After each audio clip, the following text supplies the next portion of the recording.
Egypt was one of the earliest of the great civilizations which arose independently on Earth 5,000 years ago.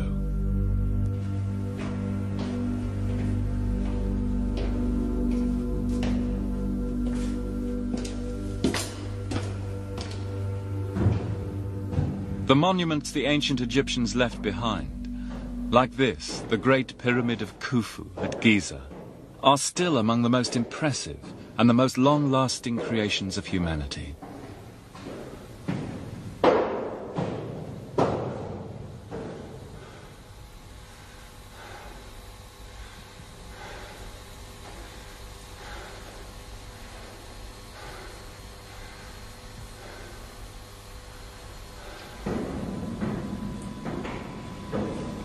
In the pyramid are enshrined some of the central concerns of their culture, concerns shared by all civilizations, even by the modern West.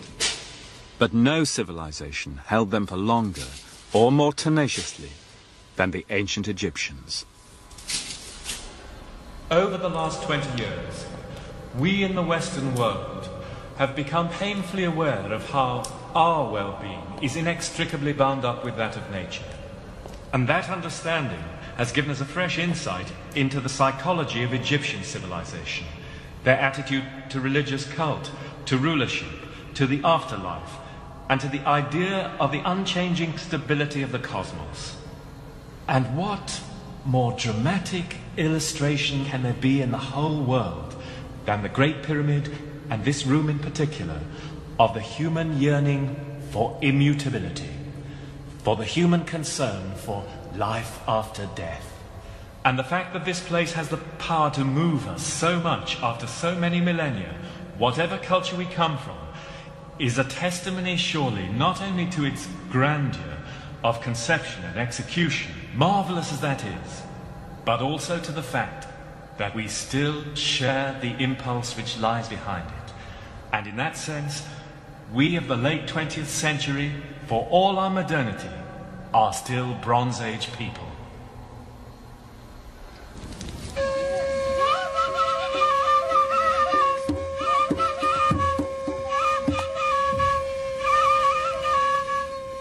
Since ancient times, the Egyptians have experienced so many changes, above all in the triumph of Islam, that they might appear now to be cut off forever from the age of the pharaohs. But perhaps there is a deeper sense in which a society's ideals are passed on, a habit of civilization.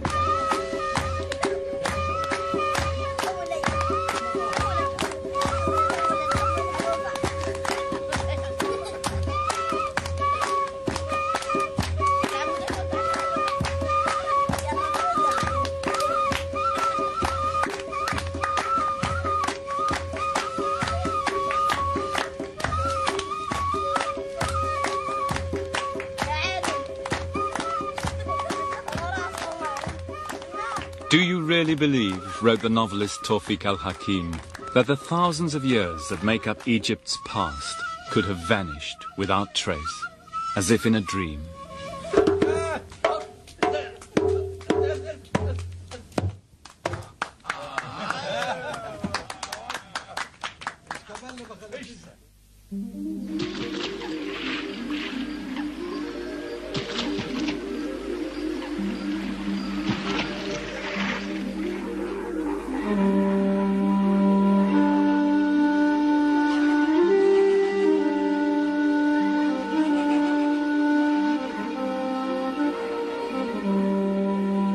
The Nile, said the great Arab traveller Ibn Battuta, surpasses all the rivers of the world in sweetness of taste, in length of course and utility. The civilization of Egypt, like those of Iraq, India and China, drew its life from a river. But this was a country like no other. Running for 600 miles between dunes and cliffs, a narrow ribbon of blue water and green fields, on average only 6 miles wide. This geography shaped the civilization. Where the spirit of Iraq was pessimistic, here when the Nile flooded each year, as the ancients said, the fields laugh, men's faces light up, and God rejoices in his heart.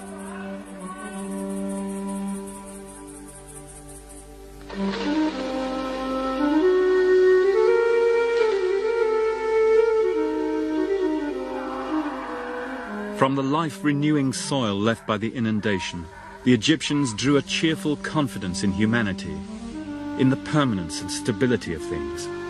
Theirs was an optimistic civilization.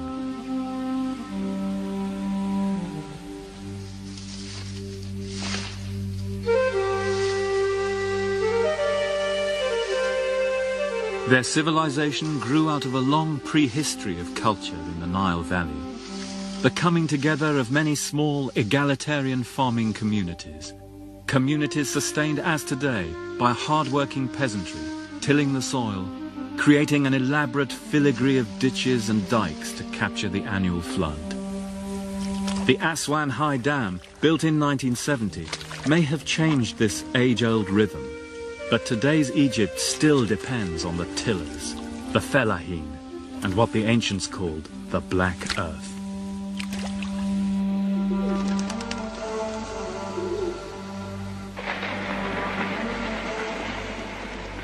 Not long before 3000 BC, these local cultures were unified into a single state, the first in history.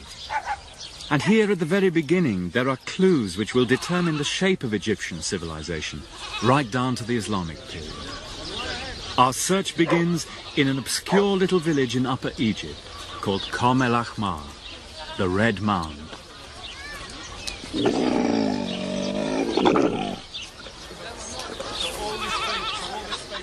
This was the center of a prehistoric tribal kingdom, shrine of a local divinity called Horus, the hawk. Hence its Greek name, Hierakonpolis, Hawk Town. This is the old kingdom town. In 1897, two British archaeologists, Quibell and Green, came here looking for the origins of Egypt. About 20 years ago, the Americans came back to the same place.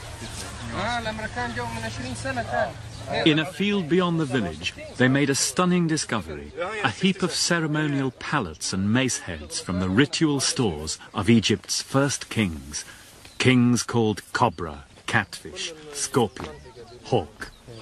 So the old kingdom temple is this whole area here, the temple of Horus. Yeah. Is that right?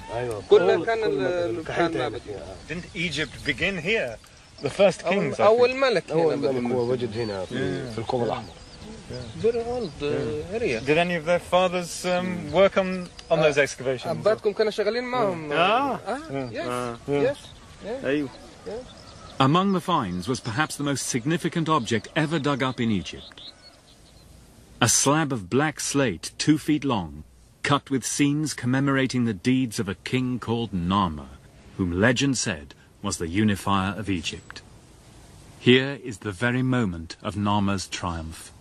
Wearing the crown of Upper Egypt, he dashes out the brains of the captive king of the Delta. Headless enemies lie in rows before the standards of Horus the Hawk. And already a superhuman aura surrounds the king himself, an aura of divinity. 90 years on, it's very difficult to see any trace of those momentous discoveries here in the area where the pallets and the mace heads were found. But a year later, Green made an equally intriguing find in the same area.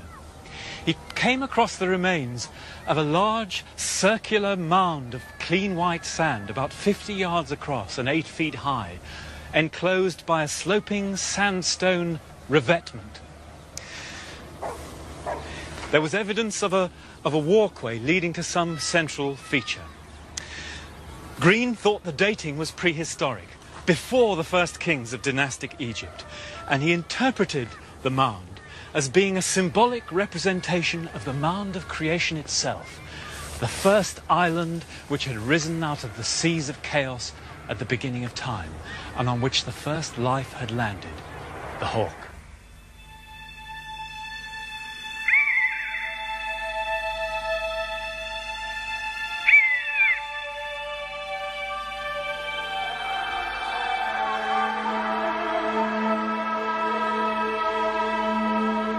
The divine kingship of Horus would last as long as ancient Egypt itself.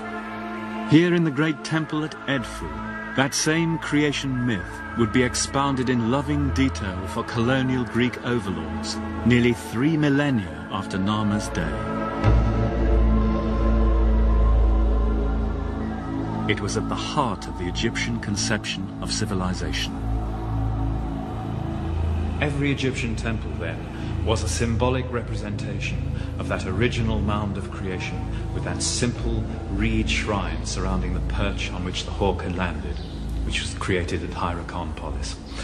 And no matter how big the temples became in later ages, the Holy of Holies was still that simple reed shrine, depicted here at Edfu 3,000 years later. You can make out the line of reeds surrounding the chamber in which the image of the hawk was kept. The temple was not only, though, a depiction of the first place, but of the first time, the time when the pattern of a stable society was handed down to humankind, of kingship, law, religion, and ritual, a pattern which it was believed would suffice for eternity as long as the rituals were correctly performed. The universe then and civil society were conceived of as static. Progress, change, new questions, new answers were not required because they were not needed. And indeed, they wouldn't be needed until Alexander the Great conquered Egypt 3 millennia later.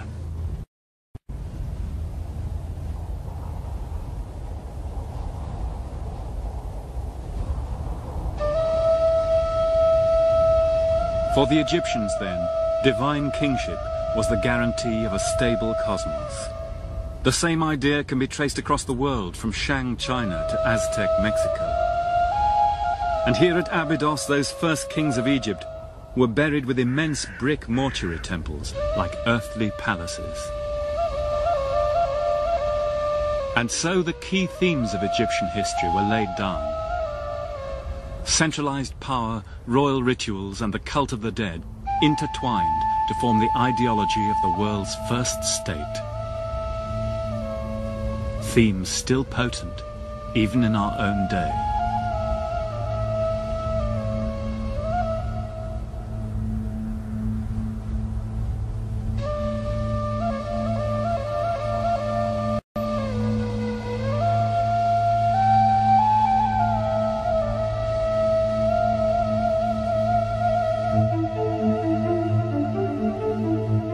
Moving northwards along the Nile, the narrow valley meets the green expanse of the delta. At this strategic point, close by today's capital, Cairo, the Horus kings built their royal city, Memphis. On the sandstone escarpment above the floodplain is the great funeral complex of the Third Dynasty kings. Here at Saqqara, the mud brick architecture of Abydos was turned into stone.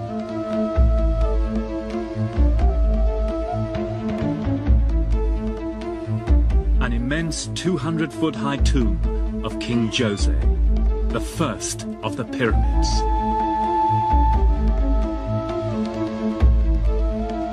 In a handful of generations around 2500 BC, a series of gifted kings, Huni, Senefru, Khufu, Khafre, building bigger and bigger as each seems to try to outdo his predecessor, created the greatest series of funeral monuments the world has ever seen.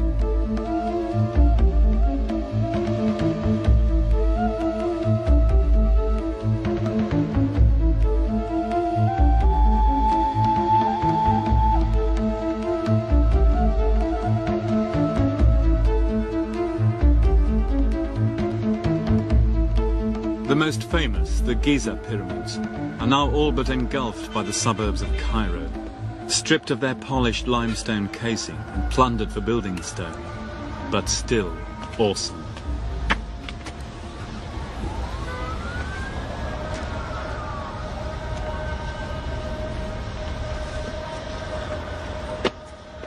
There are many myths surrounding the building of the pyramids. The Hollywood epic version had slave gangs whipped along by tyrannical masters. But Egypt was not a slave society. The mass of the workforce was not enslaved. In a long reign, it was perfectly possible for a government to mobilize huge-scale state employment to build such monuments, using the workforce in the wet season, when the Nile flood left idle hands.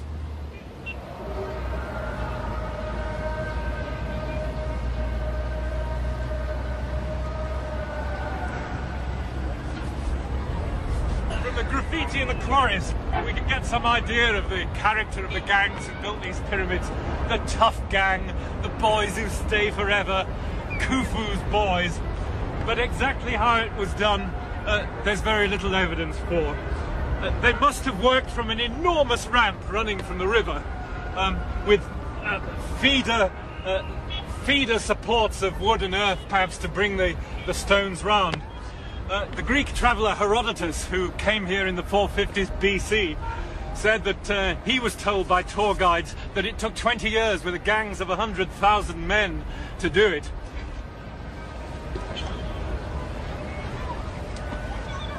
The ancient Greeks, with typical cockiness, called them pyramids after the triangular cakes they knew back home. We can see them now in the light of the artificial mountains built by other cultures, Babylonians, Maya and Aztec. For all civilizations have sought validation for their power over the masses by creating great public symbols. But more than that, the dead king is now a manifestation of the sun god himself. When the construction job was finished, the pyramids were covered with a case of fine Tura limestone. And although most of that has disappeared over the centuries, you can see over there on Khephrem's pyramid, the top coating is still there. That's what they looked like. But what were they for? They were tombs, but what did the shape mean? Well, the pyramid clearly was what it seems to be, a staircase on which the king's spirit could ascend to heaven and then go back to his tomb. And what we're looking at over here is an image of the rays of the sun god coming down to earth. A typical piece of the Egyptian imagination in which an immaterial concept is represented in such a material form. And on winter's days here in Giza, you can actually sit here and watch the sun breaking through the clouds and falling down at the same angle as the pyramids. A stairway to heaven then, the rays of the sun on which the king, nimble and wise, could ascend to the indestructible stars.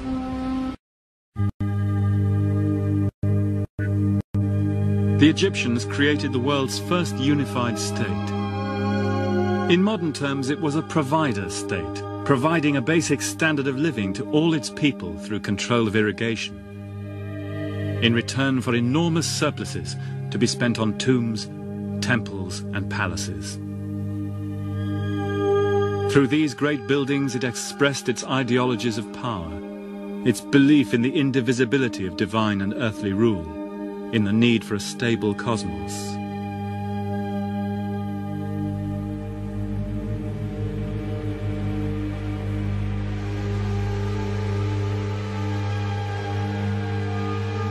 Such ideas may have been essential needs of civilization at the start. And yet even today, almost all of us still live in nation-states with some or all of those same characteristics. Our thinking is still shaped by their religious and social myths, and especially by the myth of the great ruler, king or god. For it was in his name, in the Bronze Age, that the many surrendered power to the few, to live in the condition in which most of the people of the planet still live today.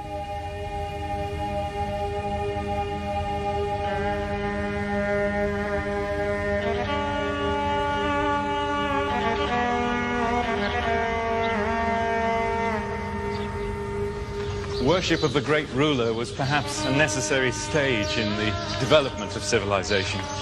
But even now, in the TV age, kings and presidents and popes use the vast array of visual aids invented here and which we see all around us to boost their authority.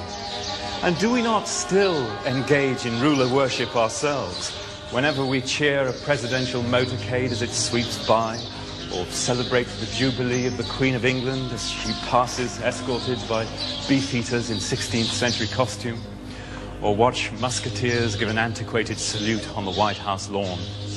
Perhaps then we are only just emerging from the spell of the Bronze Age revolution which created civilization and shaped our ways of thinking.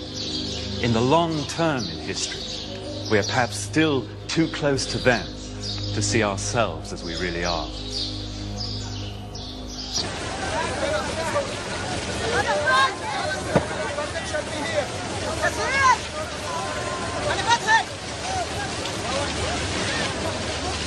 In ancient Egypt, the ties binding people to the state were not only economic, but religious. And the great event in its religious life was the pilgrimage to Abydos. Each year, thousands of people set out for the little town in Middle Egypt to celebrate the resurrection of Osiris, king of the dead.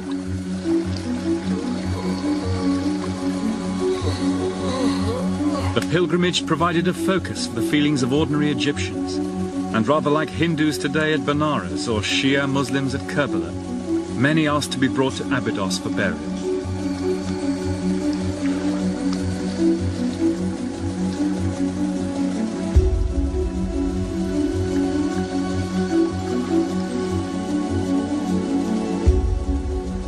And at Abydos, we find another of Egypt's great legacies to the world.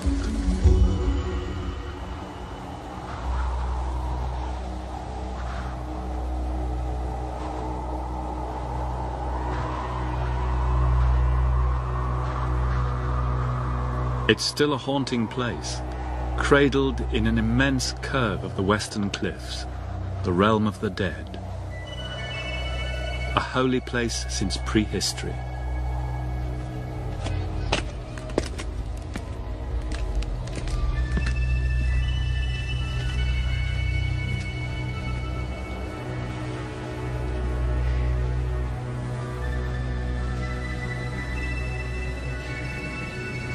In the ruins of the sacred city, the temple of Seti I, built in 1300 BC, still survives. It's one of the peaks of ancient art.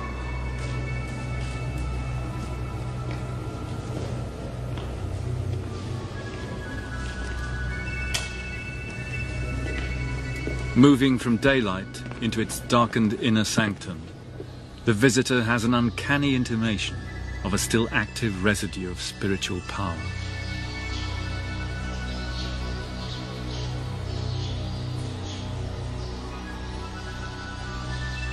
Long before the Christians and Muslims, even ordinary Egyptians came to believe in an eternal soul, in a last judgment, and in resurrection after death.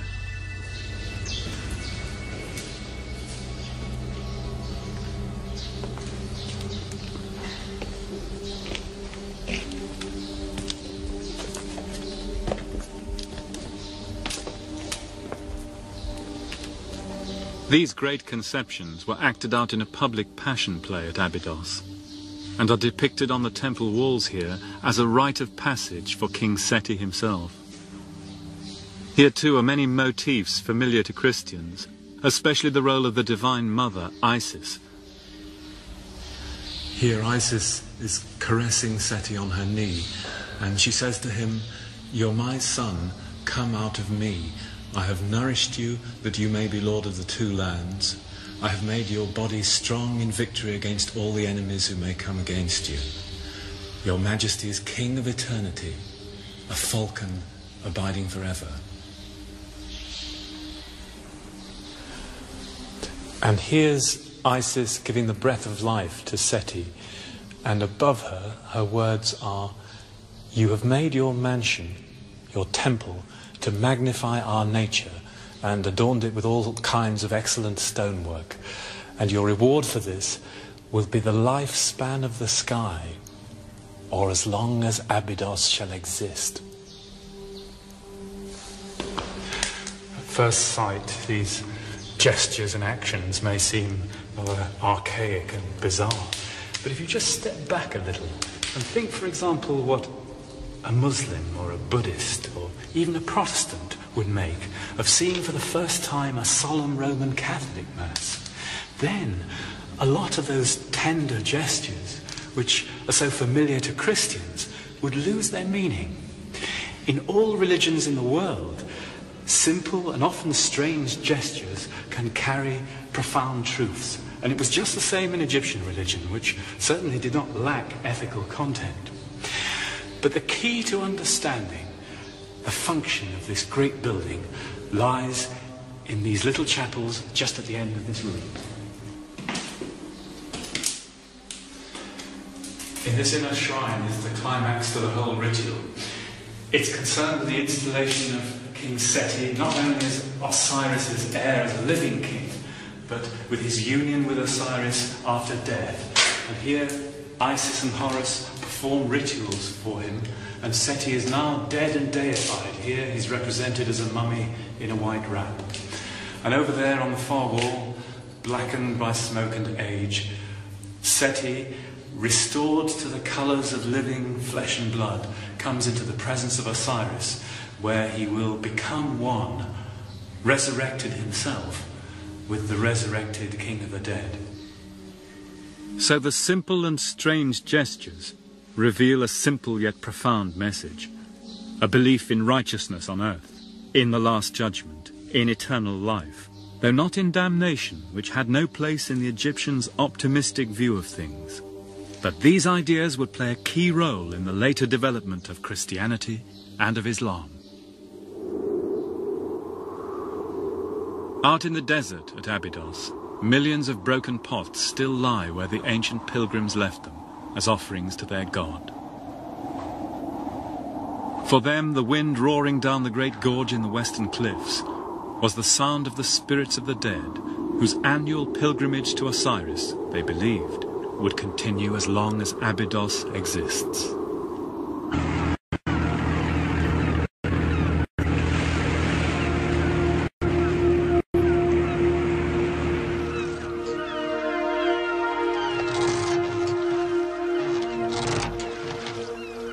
In 332 BC, Egypt was conquered by Alexander the Great. And then Egyptian civilization turned away from its immemorial roots towards the sea and a wider world.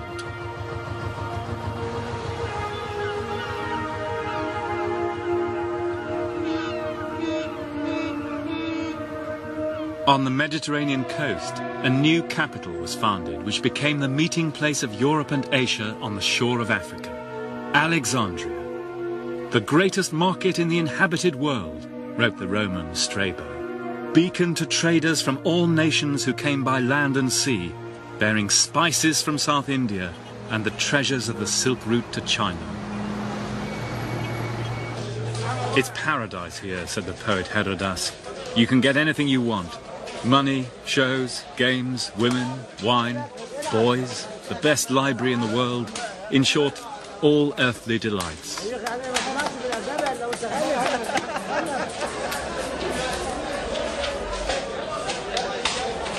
Like 20s New York, Hellenistic Alexandria was a land of opportunities whose streets were paved with gold. It drew immigrants of all kinds. Bankers, clerks, engineers, poets, even religious dropouts.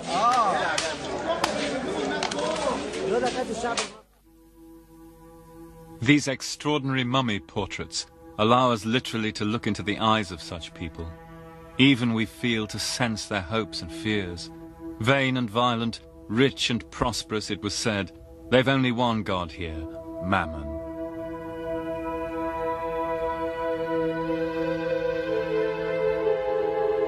Our good life in Alexandria was brief, wrote the poet Cavafi. But how potent were the perfumes, how splendid the bed on which we lay, and to what sensual delight we gave our bodies.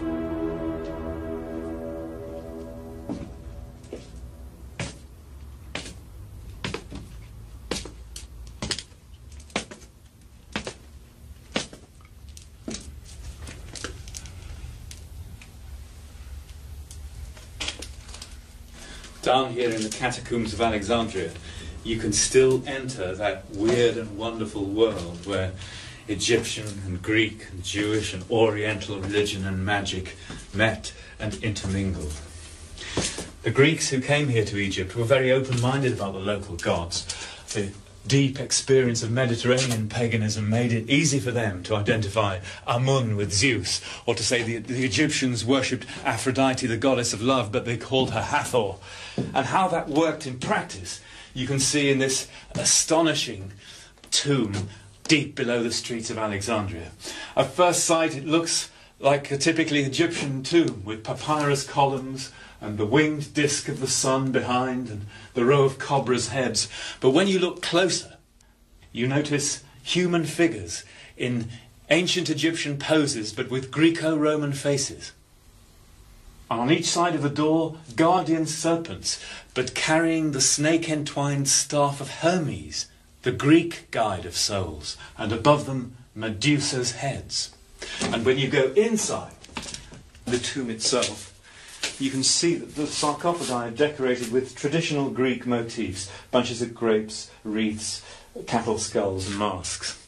But above them are the ancient gods of Egypt. There's Isis protecting the sacred bull with her wings, and over here Thoth, the god of wisdom, the falcon-headed Horus tending to the mummy of the dead, and here even the jackal-headed Anubis, the guardian of the dead, wearing Greco-Roman military gear.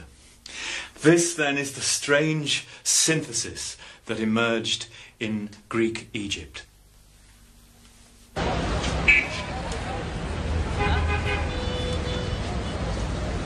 It was said that Alexander had hoped to create a new world order based on his multiracial ideal of brotherhood among nations.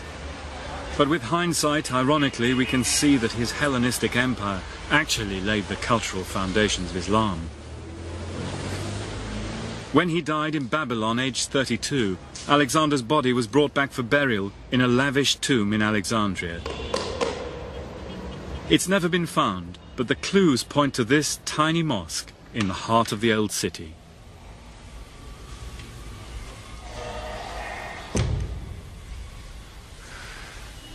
An Arab traveller who came here in the 9th century AD described this place as the Mosque of the Two-Horned Prophet, a strange echo of the ram's horn helmet with which the Egyptian priests of Amun had crowned Alexander the Great.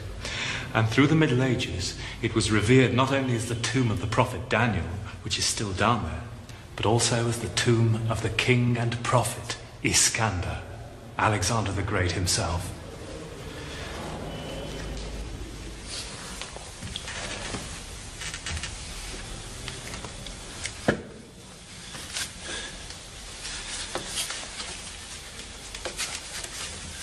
The tunnels and cellars that fan out from underneath this mosque have never been explored properly.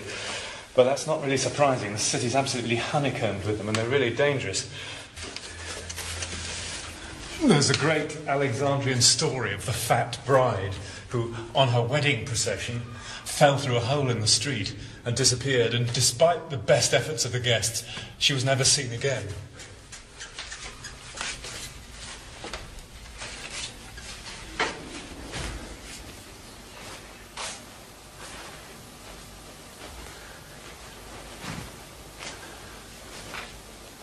In 1850, a servant at the Russian consulate came down here and got lost in the corridors. When he came out, he said that he'd seen in a gap in the stonework a chamber with a glass coffin and a human body with a gold diadem round its head and fragments of papyrus everywhere. That description closely matches the last classical witnesses of the tomb of Alexander the Great. But suspiciously so. He was probably lying. Nevertheless, it's an intriguing thought that the solution to the greatest mystery in the history of Alexandria could lie somewhere behind one of these blocked-up corridors.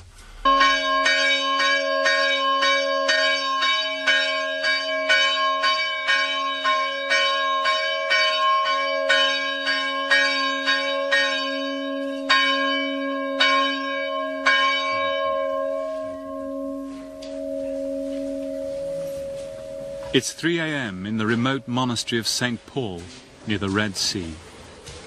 The monks begin their devotions before dawn.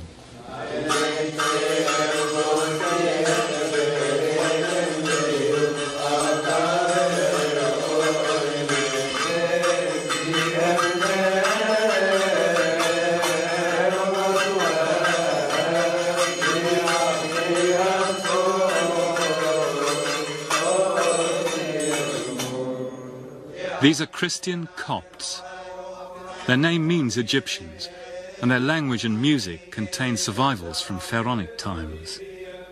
Their culture goes back to the early centuries AD, when Egypt became part of a Christian Roman Empire. And even today, they represent nearly 10% of Egypt's population.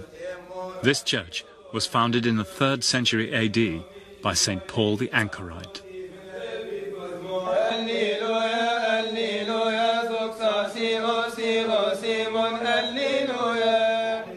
And with the Christians, we come to the second great foreign transformation of the native culture of the Nile Valley. In late Roman Egypt, an upheaval began as momentous as any political revolution, a change in the psyche of Near Eastern culture which has helped shape the Western mind ever since. A vision of life which believed in withdrawal from the world. Monasticism.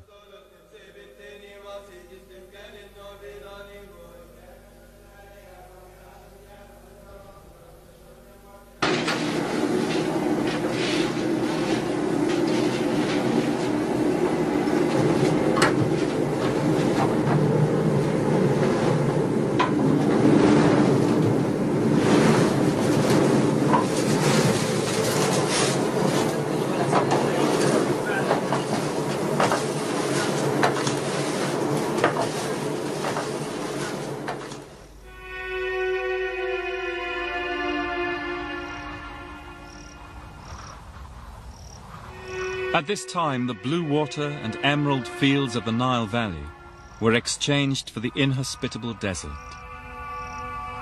There are strange parallels with our own time, in the widespread feeling that civilization itself had failed.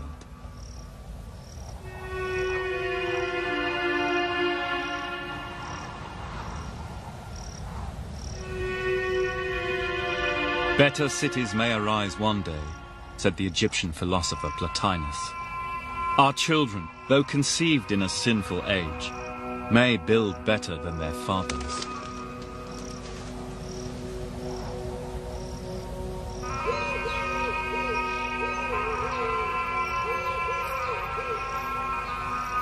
And so the old fabric of pagan culture, the stable cosmos which had sustained Egyptians for so long, was eroded by Christianity, with its appeal not to a great earthly ruler, but to a distant high God.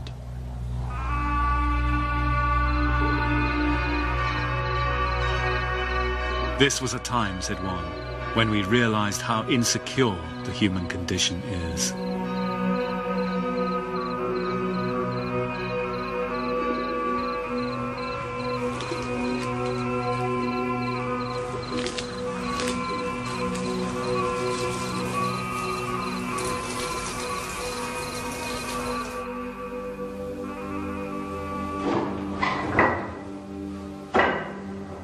These fateful changes were mirrored in the way people saw the world.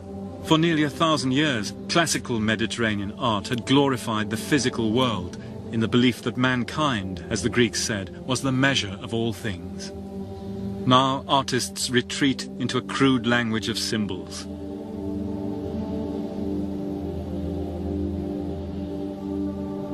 To us, in the age of Freud and Jung, it looks like a failure of nerve, a loss of faith in the material world, perhaps even deeper psychic trauma. Everything has gone, said Cyprian. Honesty, friendship, skill in the arts, standards in morals. This vast and wonderful world is heading for destruction.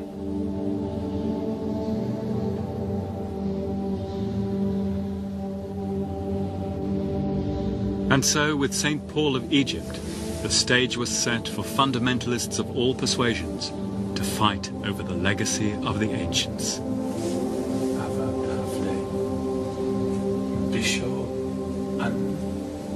Anachorites,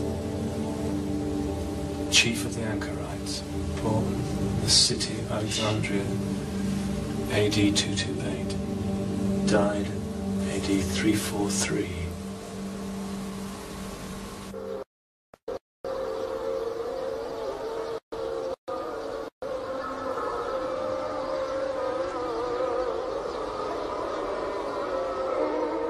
A revolution of the mind was now in process.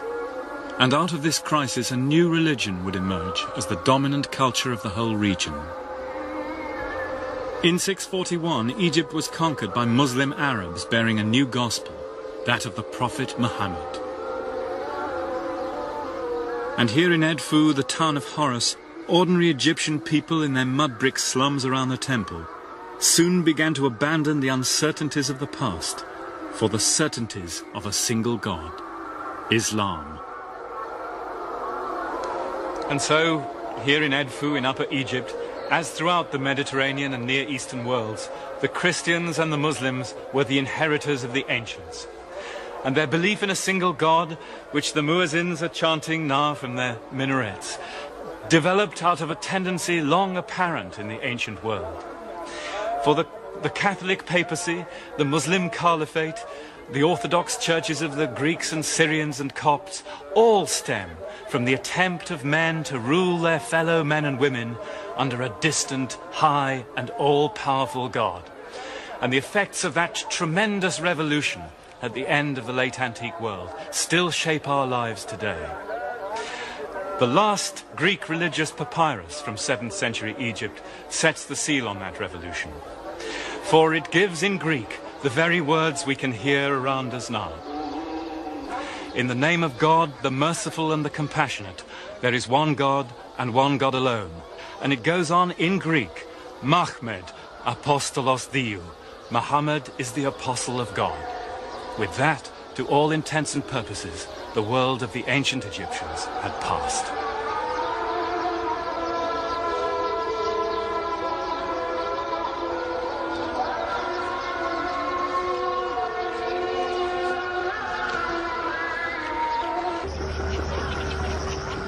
The change to Islam would take many centuries. And out in the countryside, especially in Upper Egypt, the deeper layers of the past are still visible today. It's the eve of the full moon in mid-March, heralding the onset of the heat of summer. And at this time, tens of thousands of people come in from the countryside to descend on the little town of Luxor for a great annual festival.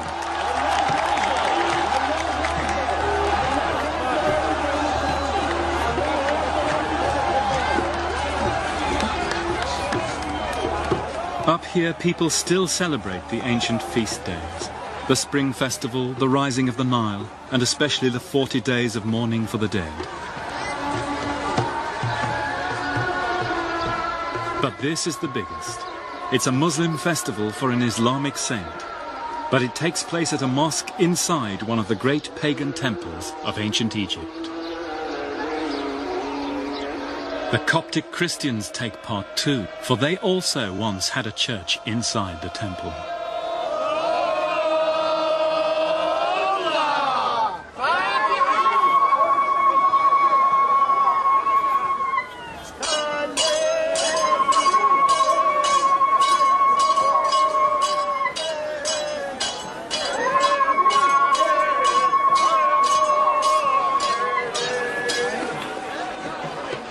The saint himself, Abu Haggag, died in the 11th century, at the point when Islam was becoming the majority religion here.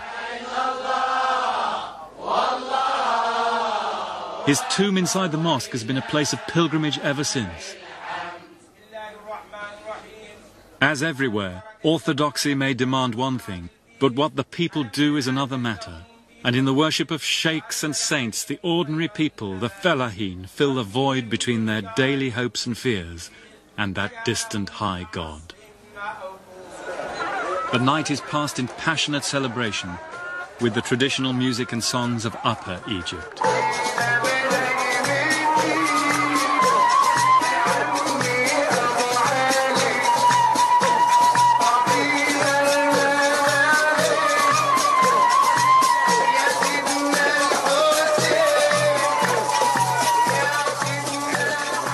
The two lands may have been united 5,000 years ago, but the south is still a distinct country, and tonight a man from the Delta would be a complete stranger here.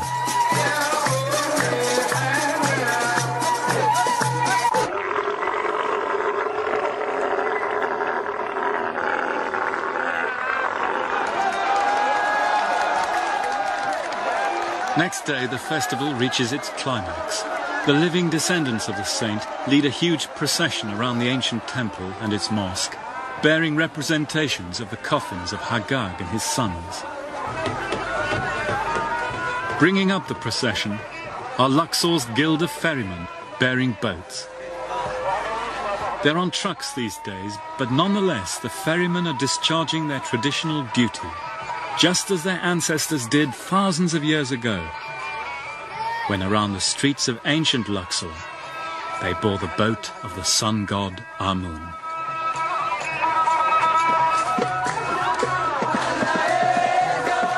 The day ends not in solemnity, but in carnival and license.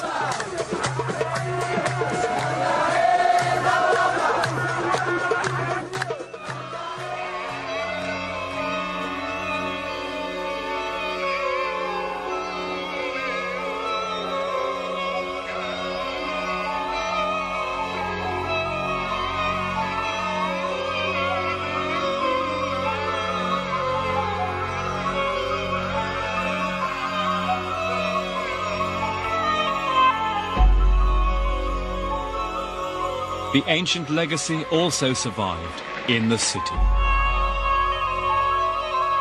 Cairo, the mother of cities, as Ibn Battuta said. Its numberless buildings peerless in their beauty and splendor.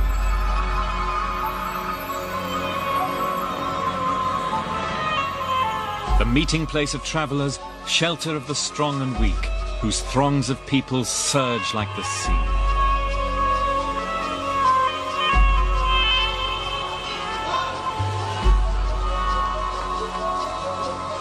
Founded in sight of the ancient capital Memphis and the pyramids of Giza and Saqqara, Cairo has long been the cultural capital of Arab Islam.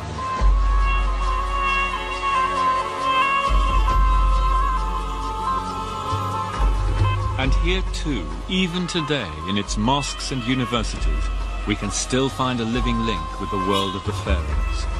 A civilization conservative in character, like its ancient predecessor. Here in the Al-Azhar, the leading teaching mosque of Islam, older than Oxford or the Sorbonne, learning is still the study of the sacred texts, binding the land together as it did in ancient Egypt. In city and countryside, then, the modern Egyptians still do some of the things their ancestors did, for all the apparently cataclysmic breaks in their history.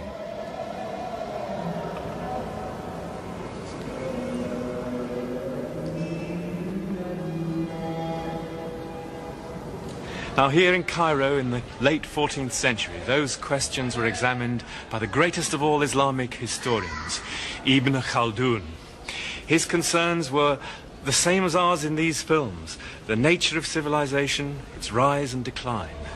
He considered that settled, cooperative human life was the goal of civilization, that it went in cycles of growth and decay like all forms of life. He thought, incidentally, that overconsumption in society was an inevitable cause of decline, but that under certain favourable conditions of geography and climate and the character and customs of the people, culture could acquire a rootedness that he called the habit of civilization.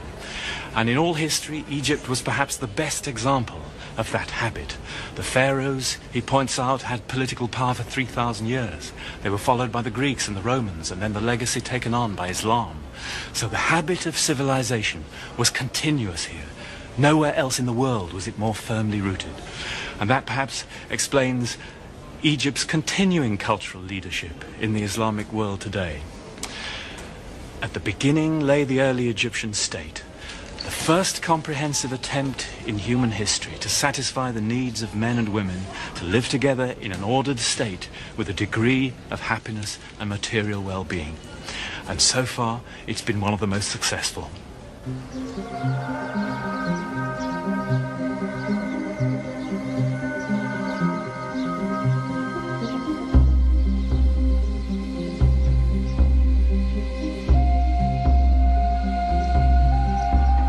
And so, even after the triumph of Islam, the legacy of the pharaohs did not give up all its numinous power. And it has not yet.